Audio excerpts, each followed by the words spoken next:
What's up, my friends? This is Jake at Ask a Guitar Pro. Want to talk to you a little bit about the natural scale. I've got a lot of questions from students over the year asking, why is the natural scale there? What is the significance of it? What does it mean in terms of music? And really, I like to tell them that the natural scale is sort of the framework that the music that we love to listen to, that we come up with and everything sort of hovers around. You definitely don't want the natural scale to be the only notes you play, because that would probably be more boring and mundane, but the natural scale does provide a framework or a template so we can analyze chords, music, and everything and understand how it all goes together. Believe it or not, music does have a rhyme or a reason to it. I mean, you can pretty much play 12 repeating notes in nature that the human ear can detect, so if you just played all 12 at one time, it'd sound muddy, but if you break it down to 5, 6, 7 notes, it gets a lot more interesting and flavorful.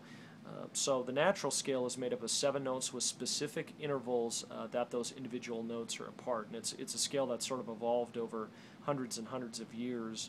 Here, a lot having to do with the preference of the people who were playing the music at the time many years ago, many hundreds of years ago. So you also hear the natural scale called the diatonic scale, do, re, mi, fa, sol, la, ti, do scale, sometimes called the Ionian scale, but that's really more of a mode. But we'll get into it anyways without further ado. I'm going to start on G. We're going to play the G natural scale today, okay? So I have my guitar here. You can see right here I'm on the G. That's the first note. Second note is the A. That's one full step apart. A half a step is 1 fret apart. So we go up 2 frets to A. So go up another full step to B. Have a half step in here to C. Another full step to D. Another full step to E. Another full step to F sharp. And then a half step to G. So you're back on G. Sometimes G, in terms of the natural scale, if you played a G natural scale, G is sometimes known as the tonic. So again, played a little quicker.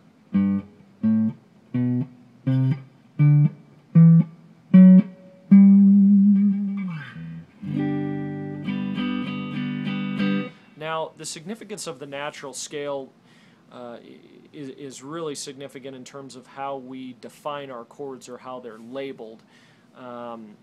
The natural scale is a reference point. For example, if you ever heard a chord constructed, a major chord, for example, if you were to play a G major chord is basically the first, the third, and the fifth note of the natural scale. So a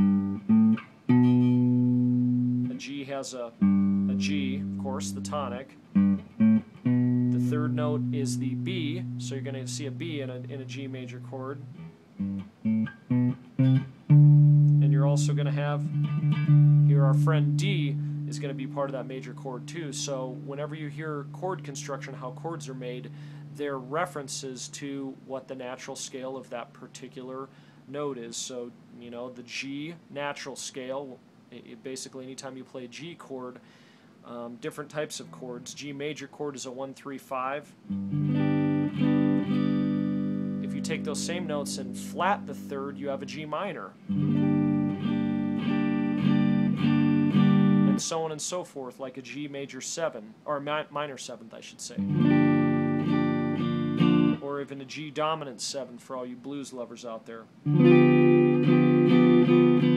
So the natural scale really, again, it doesn't limit the notes we play, but it gives us reference when we're looking at chords and other things too. So think of it as a reference point and a framework more than anything else. Now, I want to give you a brief introduction to modes, which we'll cover in another lesson here, but the G natural scale is also called the G Ionian mode, and we'll talk about that in a little bit here, but a simple breakdown of modes is that if you start on the first note of the scale, go back to the first note, that's the Ionian mode, that's G Ionian. If you come up and start on the second note, that's another mode too in that natural scale, but it has a different name now that's basically called Dorian. So the Dorian mode in this case, as you can see on my guitar here, is an A, so A Dorian. So the modes aren't all that complicated. The only difference is that the modes are named differently within one natural scale by what note you start on. So the G Ionian mode would sound like this, and you're back to G. So if you wanted to play the A Dorian mode, you still play the same notes, but you start and end on a different note right here.